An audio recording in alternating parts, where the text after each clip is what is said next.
Some people think discipline is a four-letter word. I think so too. It's spelled L-O-V-E. And that's what we're talking about in today's episode. This is Motherhood Unmasked, the podcast for real talk about the challenges moms face. I'm your host, Vanessa Harris. But mama, you're the hero. Ready to reveal the beautiful mess behind the mask? I am. Let's go. Hello and welcome to episode 16 of Motherhood Unmasked. Whether it's your first time visiting or you're a regular, I am so glad you're here.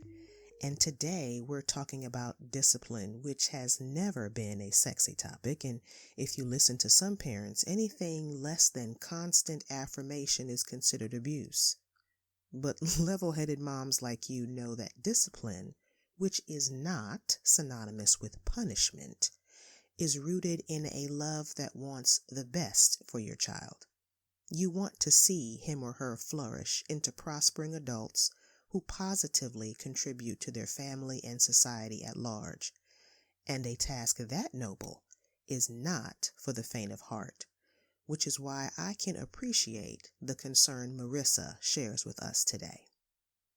Two things came to mind when I think about motherhood and what I wish I would have been made aware of. Something that I wish I would have known to look into and research would have been the development between infants and toddlerhood, because that's where I'm at right now. I have 2-year-olds and a 5-year-old, and just the development of, the stages that they go through, and just understanding how their brain is developing so that I can serve them better as a mom. And then number 2 would be being aware of my discipline choices. And when I say that, I mean just being aware of how I respond to their actions, and making sure that I am connecting with them and loving them and having a relationship with them before I correct their actions. So those would be my top 2 things. Some of you are in that season with Marissa. You are fully aware your toddlers are not the compliant babies you gushed over. They've discovered their will, and they're not afraid to share it. Others of you, like me, have older kids, but the issue is the same. No one taught us how to navigate these changing tides, how to discipline at different ages and stages.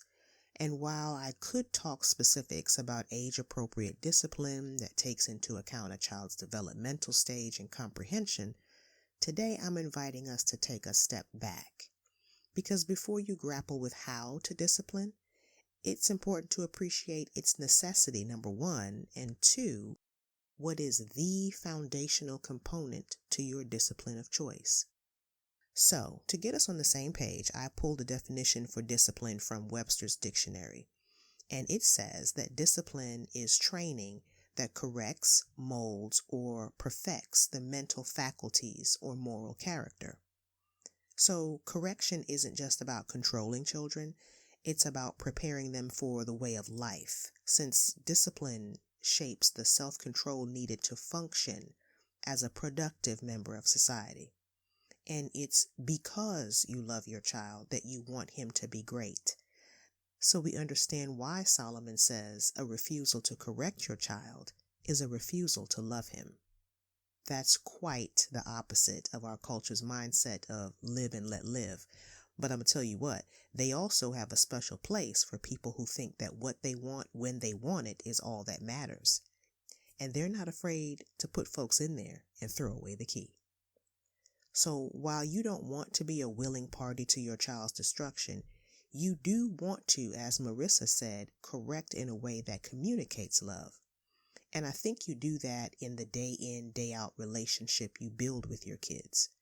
So for Marissa, it's the regular saying, I love you, to her little ones, the cuddling and the quality time with her toddlers that gives appropriate context to the moments of discipline that aren't fun.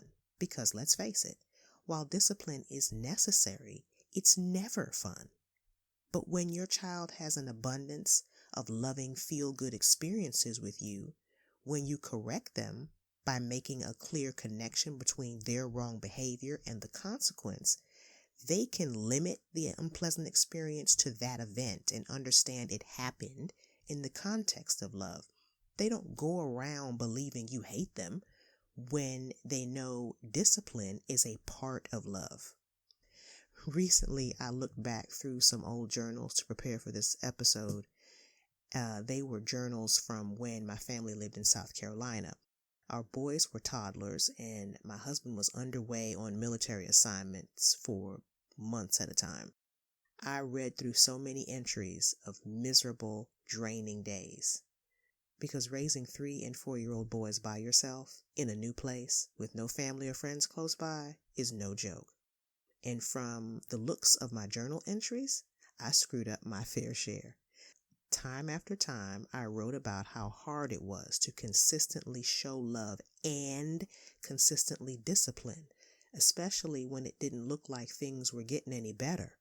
I'd end the journal entry asking the Lord for strategies and strength, and the next day I'd write to thank Him for them.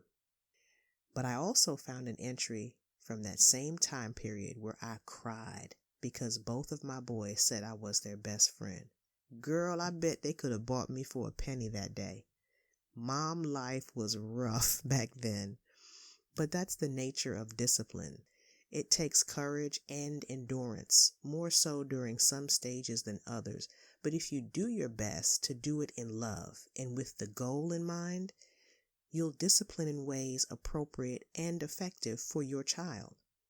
Today, I can tell you when I look at my guys now 16 and 15 years old, I don't remember most of the moments I wrote about in those journals. Now, they are by no means perfect, but they're focused, respectful young men who love and honor their parents. And they can't imagine why I ever felt like I was failing them as a mom.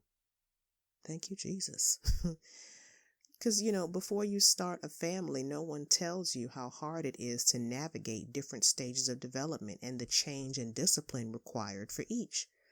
There are so many aspects to consider that are unique to each child, and there is no one-size-fits-all approach. But if you focus on the adult you're raising her to be and discipline from a place of love, you'll enjoy a peace as she grows up that's worth it. So thank you, Marissa, for starting our conversation with a glimpse into your mom journey. I think the very fact you're concerned about disciplining your toddlers in a way that still assures them you always love them shows great wisdom. If you'd like a mom topic or question discussed here on Motherhood Unmasked, tell me about it. Click the link to leave me a voice message at vinelifefaith.com/podcast. And your voice may be featured on a future episode. vinelifefaith.com/podcast is also the place to find resources related to this episode and more. Thanks so much for joining me today, and as you enjoy the rest of your day doing your best to discipline in love, remember, when it comes to you being the mother of your children, you are the woman for the job. Take care. Thanks for making this podcast part of your day today. Before you go, please be sure to rate and subscribe to the podcast. That way you get notified about new episodes while helping other moms discover the show. Motherhood Unmasked is sponsored by Vine Life Faith, where we're breaking negative cycles and building healthy community through connection with Christ. vinelifefaith.com